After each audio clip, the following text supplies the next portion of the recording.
కడప జిల్లా బద్వేల్లో ప్రేమోన్మాది చేతిలో హత్యకు గురైన విద్యార్థిని కుటుంబ సభ్యులు Kadapa MP YS Avinash Reddy, MLA doctor Dasari Sudha, MLC DC Govind Reddy పరామర్శించారు. ఆ కుటుంబానికి అండగా ఉంటామని నేతలు భరోసానిచ్చారు.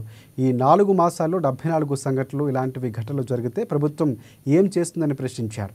ఏపీలో అసలు శాంతి భద్రతలు ఉన్నాయని ప్రశ్నించారు.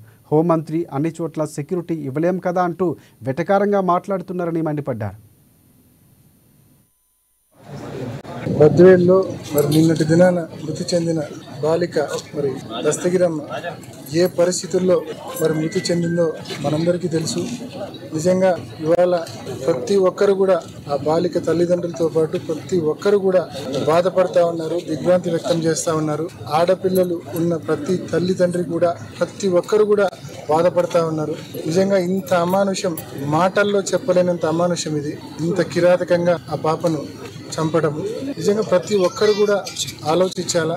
గతంలో ఇటువంటి సంఘటన జరిగినప్పుడు 2021లో గుంటూరులో జరిగినప్పుడు జగన్మోహన్ రెడ్డి గారు ఏ రకంగా విచారణను వేగవంతంగా చేసి కేవలం 9 మాసాల్లోనే ఆ రోజు ఆ తప్పు చేసిన వ్యక్తిని కన్విక్ట్ చేయడం జరిగింది. ఈరోజు ఈ 4 మాసాల్లో ఒక్కసారి ప్రతి ఒక్కరు కూడా ఆలోచన చేయండి. విమర్శ కోసం మనం విమర్శ చేయడం లేదు. ఈ 4 మాసాల్లో ఒక్కసారి ప్రతి ఒక్కరు కూడా కళ్ళు తెరిచి చూడండి. కేవలం 4 మాసాల్లో ఇటువంటి సంఘటనలు